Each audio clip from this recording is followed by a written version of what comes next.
build each other a pedal board. So I'm going to build you a pedal board, and then you're going to build me my pedal board.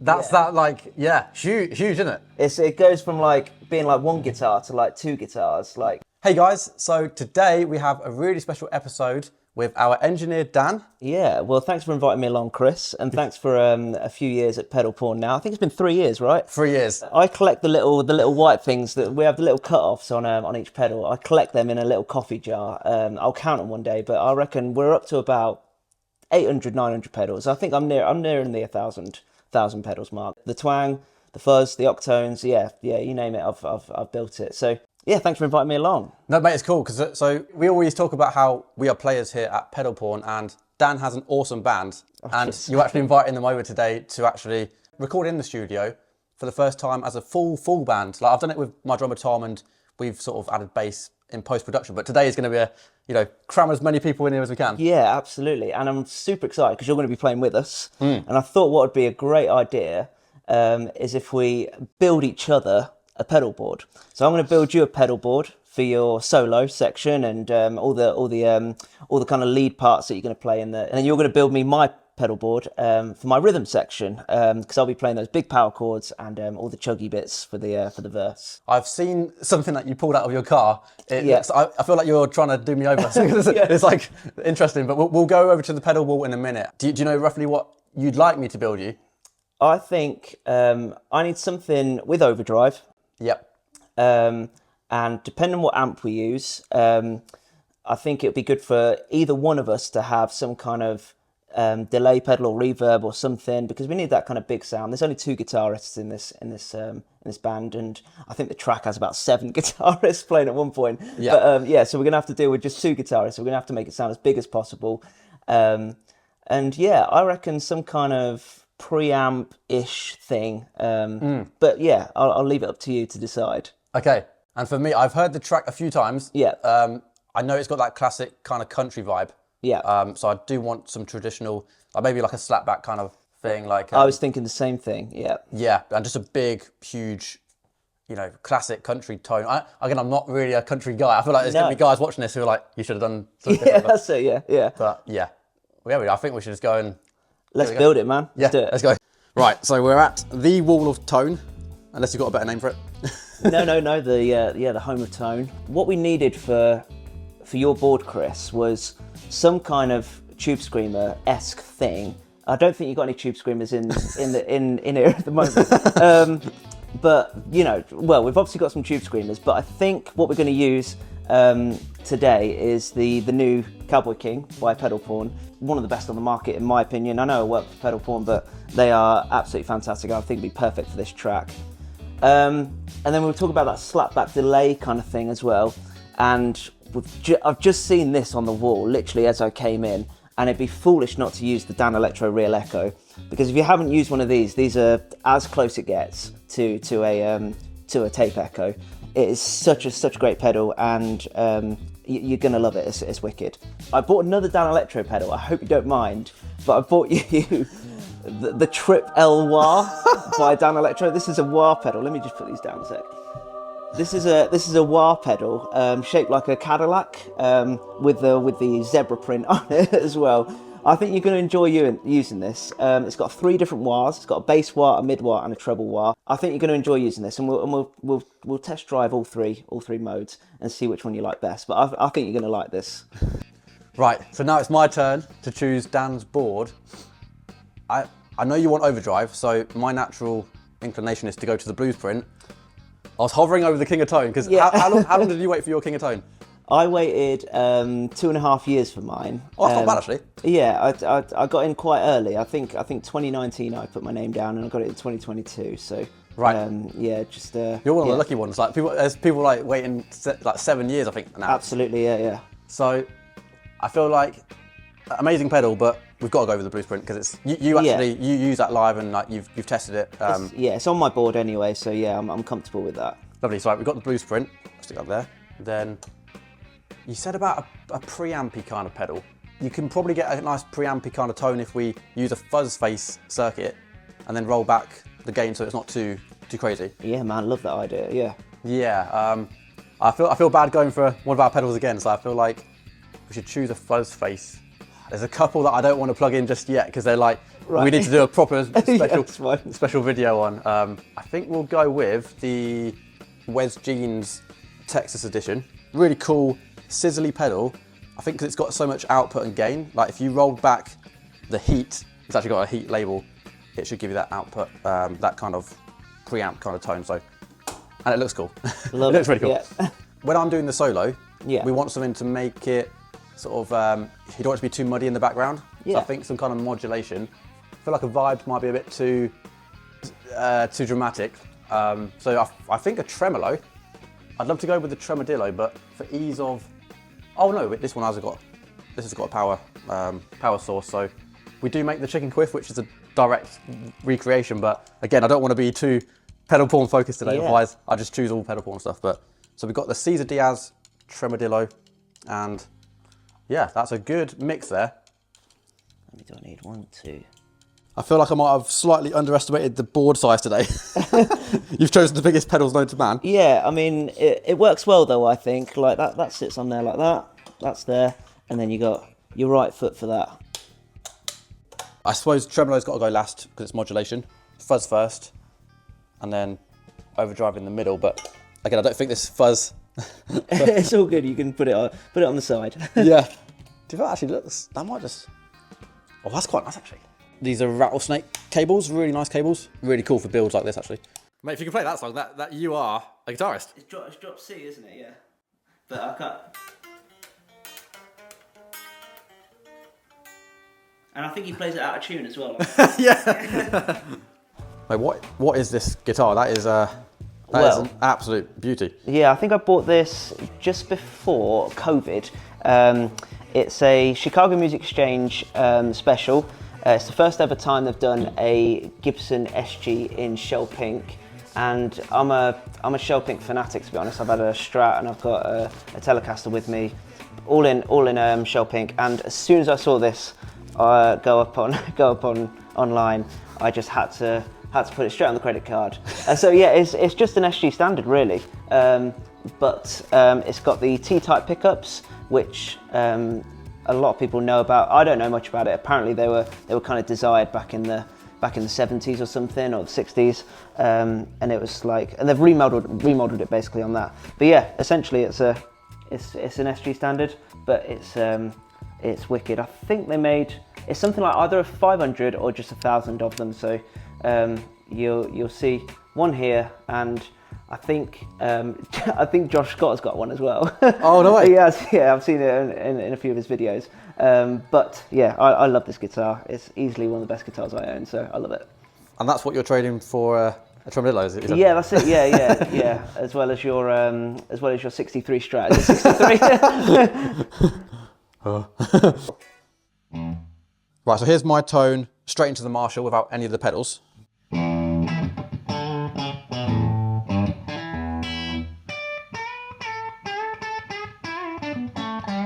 So it's got that, the P90s cut through with that Marshall. They could cut through anything. Yeah. I love that sound anyway. But yeah, let's hear the Cowboy King with it.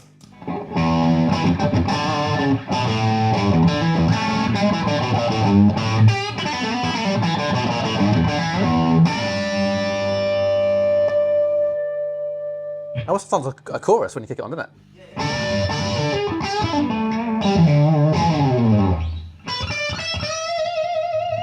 I think you can dial the time a little bit longer, just so it cuts through. Is it that one? Yeah, the kind of main dial there.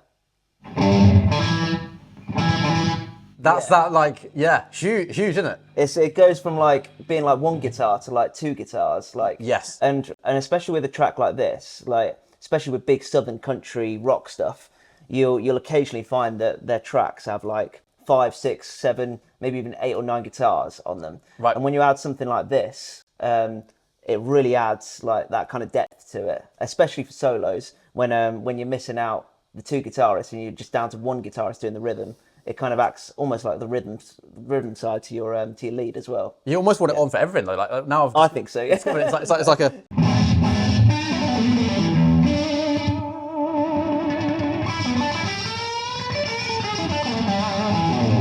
It's wicked, man. Yeah. But then just quickly, this wah, this insane looking wah. Yeah, that's all right. Yeah. Oh, that's a lot of gain, I might say.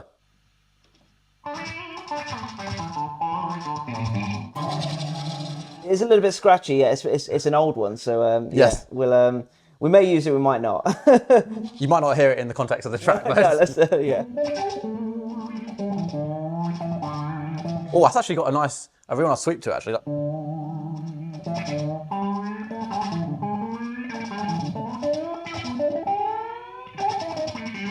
It's just that scratchiness. I think. Well, we'll put some deoxit in it, and we'll get it ready for the main track. But Yes. yeah, I think it'll work well. It's a cool looking pedal, if anything. If anything else, yeah. If Yeah. not, we'll just zoom in on it, and it's it's good enough. Yeah. Lovely, mate. Right, thank you for choosing those. No worries. Yeah. Well, let's go through my my normal tone. Yes. So like you said, you were kind of hinting that we're going to use the fuzz as almost like a preamp pedal. So I suppose I need to dial my volume back on my guitar to not engage the fuzz, if that makes sense. Yeah. Is that the way you'd usually do it? It would be if I was going for this kind of thing. I'd tend to use a fuzz in a different context. I'd always just have it full out and roll it back so that I wouldn't see it as a preamp kind of mindset. It's more of just like a glassy to then fat. Yeah. But you've I think, when you said about the preamp kind of thing, I feel like this could achieve that with a fuzz because we don't actually have any preamp pedals. So Yeah. Sure. let's see if we can get it. No worries. So yeah, this is my clean tone.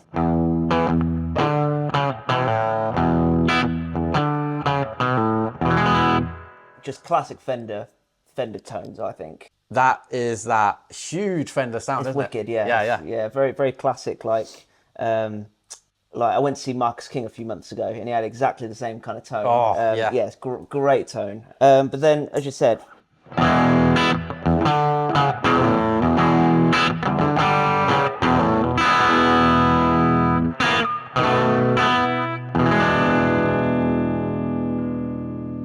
I just think it adds so much character. It brings it to life. Yeah. So blues print, which is, I've said it before. I work for Pedalboard, but this is genuinely one of my favourite pedals that I've got. I've got it on my board. It's my only overdrive on my board. So let's have a listen to both sides. Now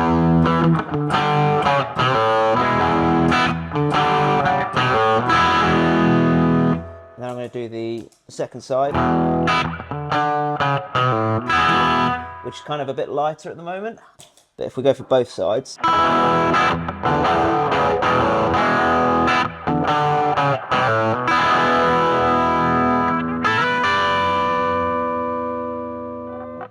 you're not going over the top of it, but it's just so much power there. Especially in the room, it just feels like I'm playing a lot of notes at the moment. Yeah. I don't get you just got this real Do you know what? Because I'm not a very good guitarist.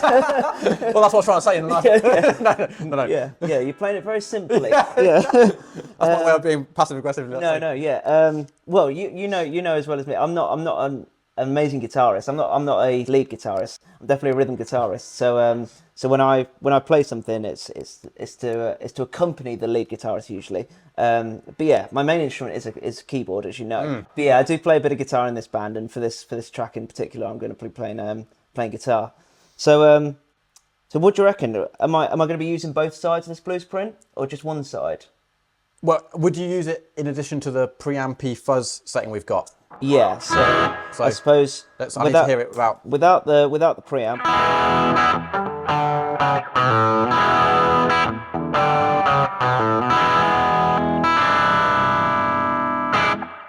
So that's without. It's got a lot of top end to it.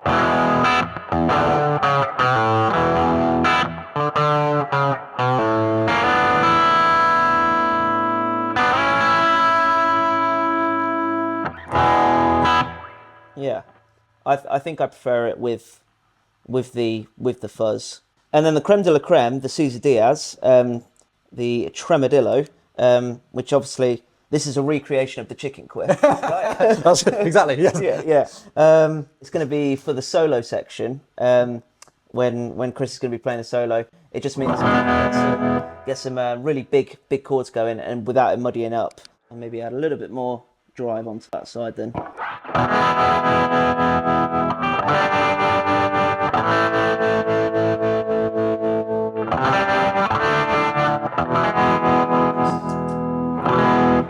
Yeah. Oh yeah. Did you click them both off the same time? Yeah. That was yeah. good. That was good. That's it. Yeah, they're both in the right place.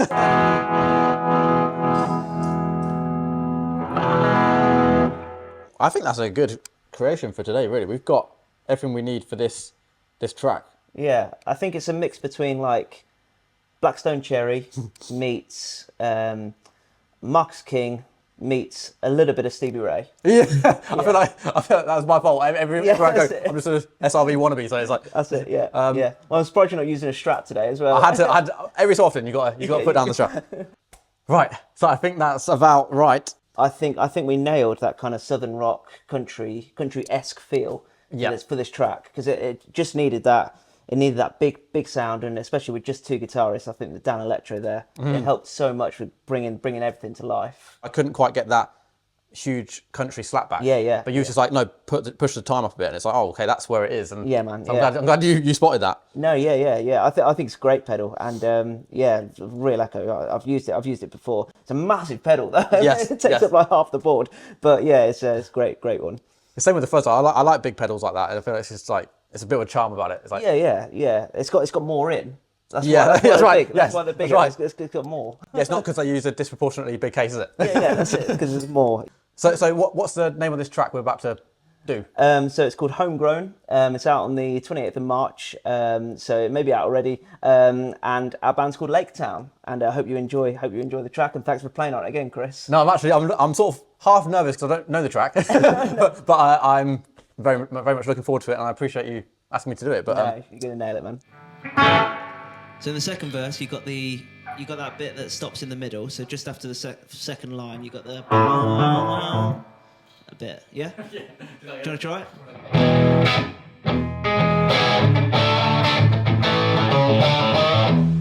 Spot on. Yeah. You're so easy to work with. It's so easy. That's cool. Cool. Let's go for it. I hope you can join us for this final track. It's called Homegrown, and our band's Lake Town, featuring the one and only Chris King Robinson. Let's go.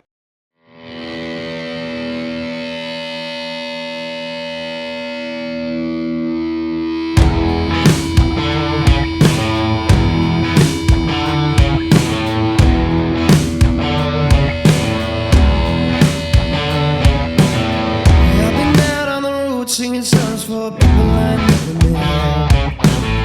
Living life in a beat up kind radio works. Might sound luxurious, eating out of cardboard boxes. Ain't around watching the sunrise before we made it to bed. Maybe I'm missing home. Ain't nothing like looking at your window and seeing your old man.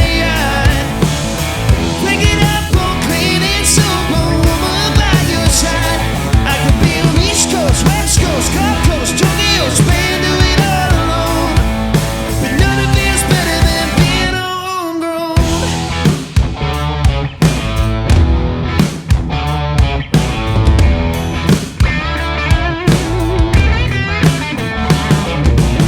Yeah, I've been living at a hotel bars, get the same drink every night. Bill it to the room with the bride and groom, yeah, I'm checking out at midnight.